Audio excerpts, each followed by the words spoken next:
এই লিলি আমাকে একটু ওরা শেখাবি। আরে তোমরা আমার মতো বেলুন দাও দেখতে পারবে।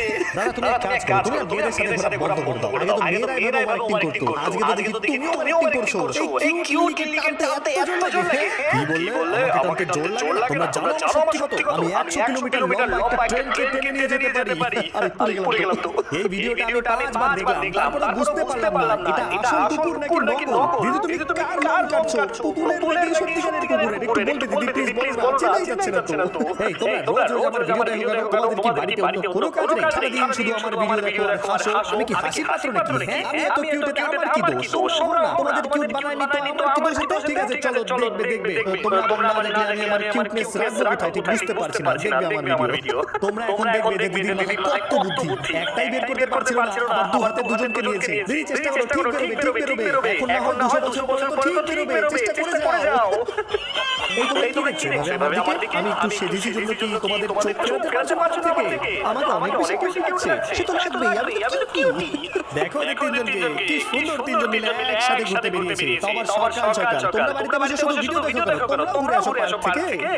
আরে লিলি তোমার সর্দি লেগেছে, তোমাকে কত করে বললাম না জলে নামতে। কেন তুমি জলে নামতে গেলে? দেখো তো ঠান্ডায় কত কষ্ট করতে হচ্ছে। আর নামবে না।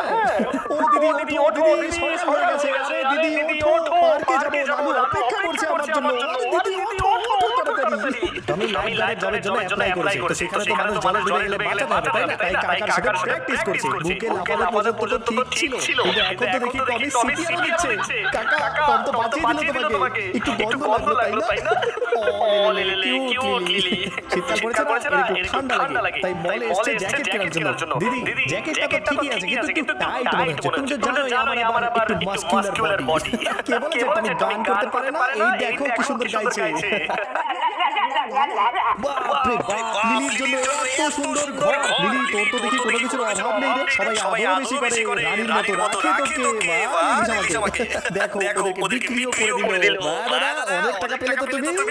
দিদি তুমি রোজ রাস্তায় লিলি আর লালিকে কিভাবে কুড়িয়ে পাও দিদি? আমি আজ অব্দি এক পয়সা পেলাম না, আর তুমি রোজ লিলিকে পাচ্ছ। এটা কিন্তু একদমই ঠিক হচ্ছে না দিদি আমার সাথে। আমি শুধু ভাবছি তোমার কপাল তো ভালো, তুমি রোজ পাও, কিন্তু যারা ওদেরকে রেখে গেল তাদের কপাল কতটা খারাপ। আর এই যে দাদা সারাদিন ঘরের মধ্যে বসে একটা মজা করবে, এদিকে দিদির হিংসা হয় না বলো? তাই দিদি এখন টমিকে একসাথে মজা করছে। লিলি দেখ তোর মতো কিউট দেখতে, একদম কিউট, কিন্তু এখন একদমই কিউট লাগছে না। আরে দাদা কি দেখছো ভাবে? ওখানে কি কোনো অ্যানাকোন্ডা আছে নাকি? তোমরা যেভাবে ভয় পাচ্ছ মনে হচ্ছে ওখানে বিশাল অ্যানাকোন্ডা আছে। এ তো লিলি, তো লিলিকে ভয় পাচ্ছিলে। এগ রোল, চিকেন রোল এসব তোমরা সবসময় খাও, কখনো লিলি রোল খেয়েছো? এই যে নাও আজকে লিলি রোল খাও। লিলির খাবার তুমি যেখানে লুকিয়ে রাখো